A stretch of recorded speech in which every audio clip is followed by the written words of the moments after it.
예를 들어서 어떤 문제를 놓고 고민할 때 이 사람은 이렇게 하라고 합니다. 그런데 저 사람은 또 저렇게 하라고 하죠. 이 사람도 내게 있어서 중요한 사람이고 저 사람도 내게 있어서는 중요한 사람이기 때문에 두 사람의 충고들을 다 경청해야 됩니다. 하지만 어쨌든 선택은 하나죠. 문제는 선택을 하는 순간 그 의견과 반하는 사람과는 감정의 골이 생긴다는 거예요. 여기에 인간관계에 고민이 있는 겁니다. 제가 아는 권사님 한 분은 평생 치매에 걸린 시아버지 모시고 살았습니다. 그런데 이 치매에 걸린 시아버지 병간호하는 것보다 더 힘든 건 멀리 사는 시누이들의 간섭과 잔소리, 이게 더 힘들었다는 거예요. 정작 당신들은 모시고 살 것도 아니면서 수시로 전화해서 감나라 되추나라 사람을 들들 볶는데 정말 환장하겠더라는 거지요. 더구나 나중에 시아버지가 돌아가셨는데 수고했다고 말하는 사람 하나 없더라는 거예요. 저마다 못마땅한 게 있고 불만족하는 게 있을 수는 있지만 평생 모시고 산 것만큼은 분명한 사실인데도 그것조차도 인정하지 않고 고마워하지 않더라는 겁니다. 제 친구 하나가 아산병원 중환자실에 수간하소라 있습니다. 그 친구가 하는 얘기가 중환자실에 있는 환자들 가운데에는 단순히 연명치료만 하는 환자들도 있다는 거예요. 회복의 가능성도 전무하고 피차간에 전혀 기대할 수조차 없는 그런 환자들. 그러면 병원에서 가족들에게 산소 호흡기를 뗄 건지 떼지 않을 건지 결정하라고 합니다. 함께 살던 가족들은 그래, 이제는 정말 편히 하늘나라로 보내드려야 될 때가 온가 보다 하고 생각하는데, 정작 함께 살지도 않고 별 상관도 없는 사람들이 안 된다면서 아주 길길이 날뛰고 화를 낸다는 거예요. 어쩔 수 없이 그냥 친척들 눈치 보면서 계속 연명치료만 하다가 결국 환자는 의식도 돌아오지 못한 채 고생만 하다 돌아가시고, 남은 가족들은 엄청나게 늘어난 병원비 감당하느라고 아주 등골 빠지는 걸 수도 없이 본다는 거예요. 관계라는 게 이렇듯 사람을 참 힘들게 할 수 있는 겁니다. 그런데 우리가 살다 보면 이런 애매모호한 관계들 속에서 힘들 때도 있지만 정말 악한 사람들, 못된 사람들, 그런 사람 만날 때도 있습니다. 그리고 그런 사람과 계속 지속적으로 관계를 맺고 살아야만 될 때도 있습니다. 착하게 살면 될 줄 알았는데 오히려 그걸 이용해 먹는 사람도 있고, 열심히 수고한 사람 등쳐먹는 것 예사로 하는 사람도 있고, 온갖 거짓과 술수로 어떻게든 사람 깎아내리고 짓밟으려 하는 사람도 있고, 그냥 나 하나만 열심히 정직하게 최선을 다하면 될 줄 알았는데 현실은 전혀 그렇지 않다는 것을 깨닫게 될 때면 이런 관계들 속에 산다는 게 얼마나 어렵고 힘든지 사실 한숨만 나오는 게 사실입니다. 그런데 성경은 우리에게 뭐라고 말하느냐? 오늘 본문 1절 말씀 한번 보세요. 1절 같이 읽습니다. 악을 행하는 자들 때문에 불평하지 말며 불의를 행하는 자를 시기하지 말지어다. 할렐루야. 이런 사람들 때문에 불평하거나 시기하지 말라는 거예요. 왜 그렇습니까? 그 이유에 대해서 2절부터 8절까지 말씀 보면 우리에게 가르쳐주고 있습니다. 먼저 2절 말씀 한번 보세요. 2절 같이 읽습니다. 그들은 풀과 같이 속히 배임을 당할 것이며 푸른 채소같이 쇠자랄 것이미로다. 할렐루야. 우리가 불평하거나 시기하지 말아야 되는 첫 번째 이유는 그들의 번성과 영화는 잠깐이기 때문에 그렇다는 거예요. 당장은 잘 돼 보이지만 그렇지 않다는 거죠. 여러분, 풀은 며칠 사이에도 얼마나 빨리 자라는지 모릅니다. 여름에 풀이 자라기 시작할 때 보면 정말 대책이 없을 정도지요. 풀을 잘라놓고 한 주만 지나면 벌써 무성해지기 시작합니다. 그런데 가만히 보면 풀이 자라는 건 한계가 있습니다. 무성하지만 그 이상은 아닌 거예요. 더 자라지 못하고 이내 시들어 버리잖아요. 그렇지요? 이제 겨울이 다가오는데 풀들도 다 말라버리고 온데간데 없습니다. 요즘 우리 사회 이슈 가운데 하나가 적폐청산입니다. 물론 정치보복이라는 시선도 있지만 국민 대다수의 정서는 적폐청산이라는 인식입니다. 그동안 무소불위의 권력을 가지고 우리 사회 곳곳에서 공적 재산을 사유하면서 정말 국민들의 피와 땀을 빨아먹던 그런 이들이 있었습니다. 그들의 영화가 대단해서 영원할 것 같았지만 그들이 저지른 만행과 과거가 하나하나 밝혀지고 드러나고 있습니다. 그래서 수치를 당하고 있지요.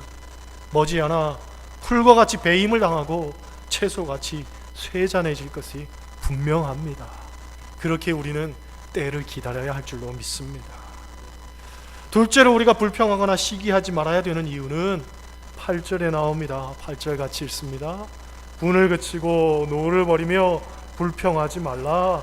오히려 악을 만들 뿐이라. 할렐루야. 곧 우리를 무너뜨리는 것은 사실 어떤 상황이 아니라 마음이기 때문에 그렇다는 거예요. 그래서 성경은 무릇 모든 지킬 만한 것 중에 내 마음을 지키라 하고서 이야기를 하잖아요. 아무리 혼탁하고 혼동스러운 상황 가운데 있을지라도 내 마음을 지키는 사람은 이것들을 이겨낼 수 있습니다. 그런데 정말 아무것도 아닌 가벼운 그 하나 때문에 마음의 상처를 받은 사람들은 쉽게 낙심하고 포기하고 무너지기 일쑤입니다. 상황이 문제가 아닙니다. 환경이 문제가 아닙니다. 마음이 문제인 거죠. 신문을 보니까 어떤 사람이 운전을 하고 가는데 오토바이가 갑자기 굉음을 내면서 자동차 앞을 끼어들었습니다.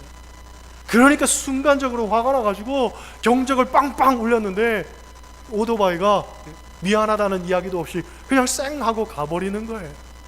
그 모습에 더욱 화가 나가지고 3km를 쫓아가가지고 정차해 있던 오토바이를 그대로 들이받아가지고 오토바이 운전자가 죽어버렸습니다. 이 사람을 들이받은 운전수가 직업이 약사입니다. 소위 우리 사회의 엘리트 계층이죠. 배울 만큼 배운 사람입니다. 알 만큼 아는 사람입니다. 그런데 마음속에 분노가 생기니까 이성이 마비되고 화가 나니까 지식도 소용없고 학식도 소용없는 거지요. 결국 화가 그를 삼켰고 화가 살인을 만들어버리는 겁니다.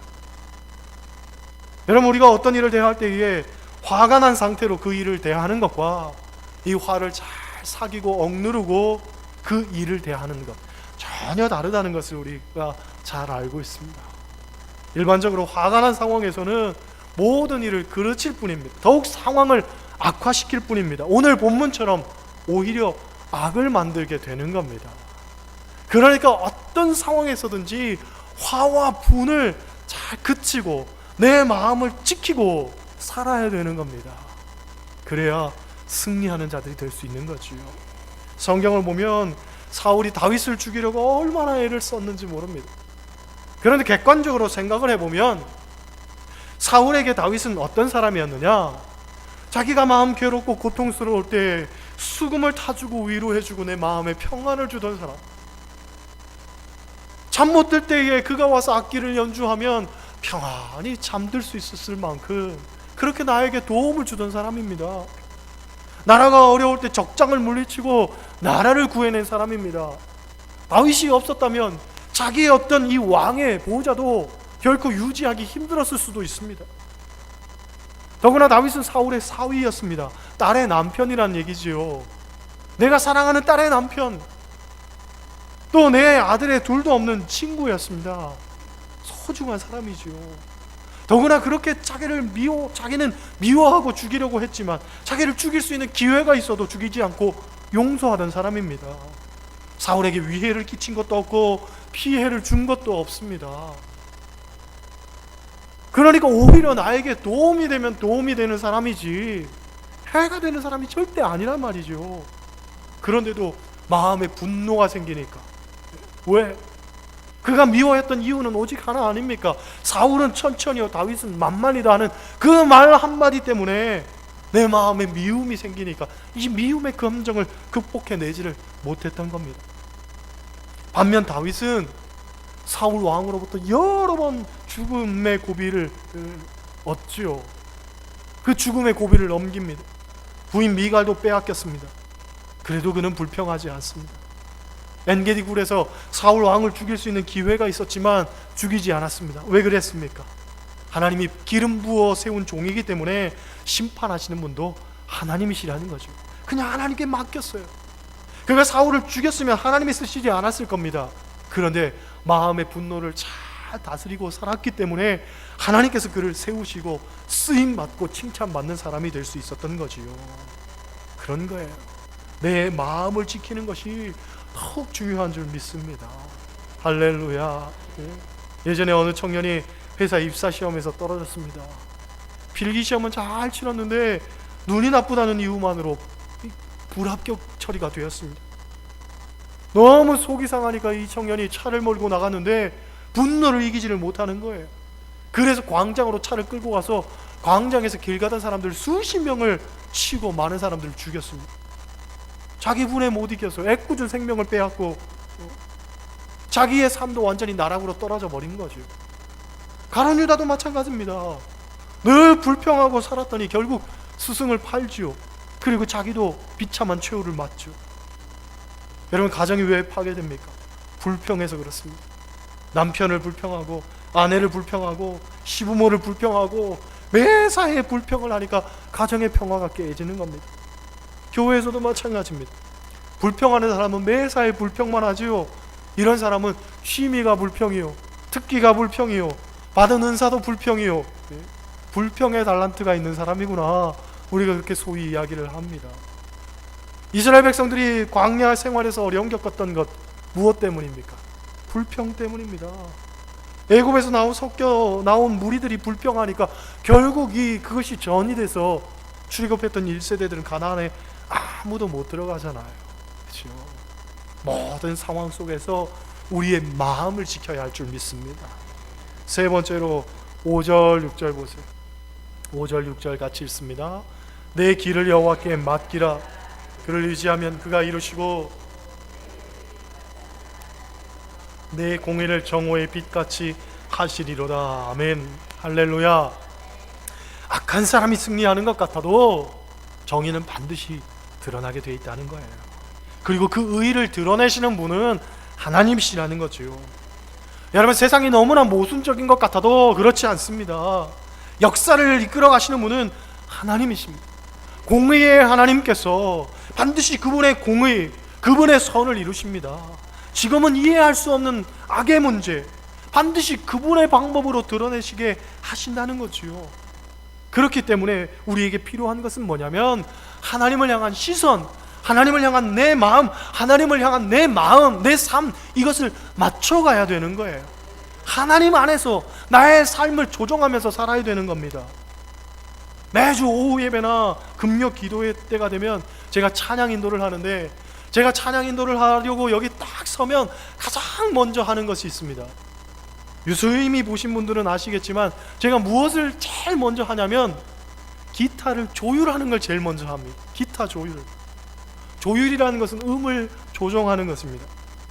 지금은 조율기라는 것이 있어서 그것에 맞춰서 음을 조정을 하는데, 옛날 조율기가 없었을 때 오케스트라가 어떻게 음을 맞췄냐면 오보에 연주자의 음에다가 악기의 음을 맞췄습니다.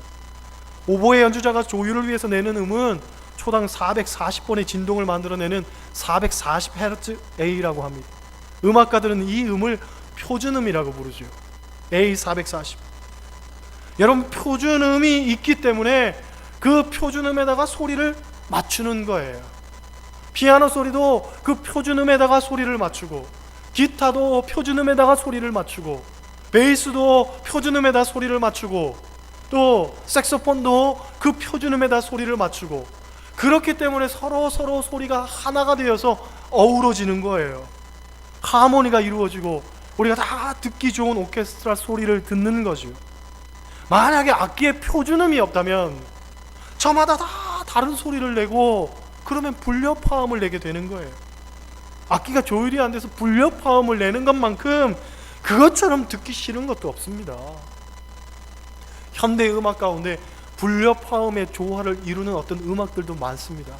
예전에 제가 남산에 음악회에 초대를 받아가지고 갔는데 불협화음을 이루는 어떤 현대 음악이었습니다. 제가 음악을 좋아하긴 하지만 저에게 있어서도 이 불협화음은 굉장히 난해합니다. 기타가 떼떼댕 하면 갑자기 드럼이 쿵쿵쿵 치기도 하고, 색소폰이 제 맘대로 빠라라 하고 부르면은 바이올린도 하고서 키기도 하고 이해를 못 하겠는 거예요. 총 4악장까지 이루어져 있는 음악이었는데 제가 1악장부터 졸기 시작했습니다. 음악을 좋아하는데 영 난해하고 듣기 싫으니까. 음악이 다 끝나고 난 다음에 저를 초대했던 사람이 물어보는 거예요. 그 당시 전도사지요. 전도사님, 몇 악장이 제일 좋았어요? 하시더라고요. 졸았기 때문에 하나는 못 들었습니다. 그럴 수는 없잖아요. 그래서 3악장이 좋았습니다. 그랬더니 그분이 하는 얘기가 저도 3악장이 참 좋았습니다. 그러시더라고요. 속으로 다행이다 하는 생각을 가지면서도 이거 정말 난해해서 들어주기가 힘들구나 이런 생각을 했었는데, 불협화음은요 참 듣기 싫습니다.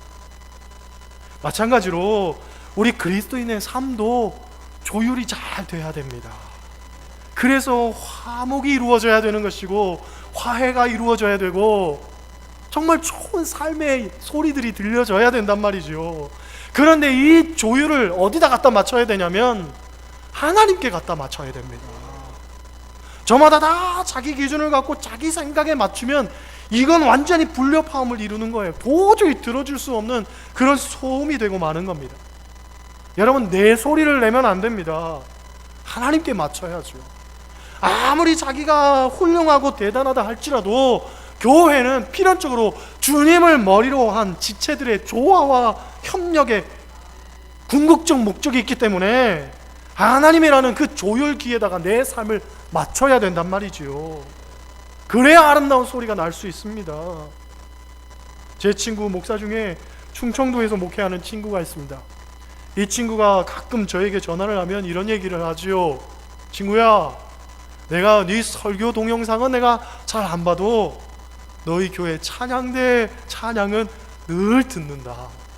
얼마나 은혜롭게 잘하는지 찬양대원들에게 꼭 전해줬으면 좋겠다 이야기를 하더라고요. 그래서 제가 찬양대에게 몇 번 이야기를 했습니다. 우리 교회 찬양대가 얼마나 찬양을 잘하는지. 여러분, 우리 교회 찬양대가 참 실력 있는 찬양대입니다. 사람은 적지만 실력은 대단해요. 찬양대가 왜 이렇게 대단하냐면 지휘자가 아주 대단하기 때문에 그런 건 아니고 중요한 건 튀는 사람이 없다는 거예요. 튀는 사람이. 어느 교회를 가든지 말이죠, 자기가 튀려고 노래를 이렇게 부르는 사람들이 있습니다. 할렐루야. 아주 심한 바이브레이션을 그냥 내는데 말이죠, 합창은 솔로가 아닙니다. 그렇죠? 아무리 노래를 잘해도, 그래서 솔로를 아름답게 잘한다 할지라도 합창은요 어우러져야 된단 말이죠. 교회의 핵심은 어우러짐에 있습니다. 어우러짐. 내 생각, 내 경험, 내 주관, 이건 전혀 중요한 게 아니란 말이죠. 얼마나 우리의 시선이나 우리의 삶이 하나님께 맞추어져서 잘 조율되어져 가는가, 이게 중요하단 말이죠. 그래야 잘 조율된 아름다운 소리를 들을 수가 있는 거예요. 오늘 본문이 이야기하잖아요. 그렇죠? 내 길을 여호와께 맡기라. 할렐루야. 하나님께 맡기라는 게, 하나님께. 우리 서로 하나님께 맡겨야 되는 겁니다. 착실하게 기본부터 아주 사소한 것까지 하나님께 맡겨야 되는 거예요. 그래야 우리가 어우러질 수 있는 것이지, 내 생각은 이런데, 내 판단은 이런데, 내 경험은 이런데, 그런 이야기를 하면 결국은 나만 같이 되는 거예요. 그렇잖아요. 나만의 생각을 버려야 됩니다. 하나님께 맡겨서 우리의 삶이 잘 조율이 되고 잘 조정이 돼야 됩니다. 본문은 이야기하죠. 분을 그치고 노를 버리며 불평하지 말고 하나님께 맡기고 그를 의지해라. 할렐루야. 그때에 5절 6절 우리 다시 한번 읽어보겠습니다. 내 길을 여호와께 맡기라. 그를 의지하면 그가 이루시고 내 의를 빛같이 나타내시며 내 공의를 정오의 빛같이 하시리로다. 할렐루야. 맡기면 그분이 이루신다는 거예요. 무엇을 이루십니까? 내 마음에 가지고 있었던 이 의, 나의 공의, 이것이 너무 작고 보잘것없고 세상은 알아주지 않고 사람들도 인정하지 않는 것이라 할지라도 하나님께 맡기면 하나님께서 그것을 끄집어내셔서 정말로 빛같이 아름답게 찬란하게 하신다는 거예요. 그치요? 교회가 극대화될 수 있는 어떤 시너지의 힘은 하나님께 있습니다. 내가 지식이 있어서, 내가 돈이 있어서, 내가 어떤 경험이 있어서 그것으로 교회를 이끌어가는 것이 아니라 하나님께서 하신단 말이죠. 이 자명한 사실, 이 분명한 사실, 이것을 우리가 고백하면서 하나님께 여러분의 인생, 여러분의 삶을 맡기고 사시기를 주님의 이름으로 간절히 축원합니다. 기도하시겠어요? 하나님, 교회는 주님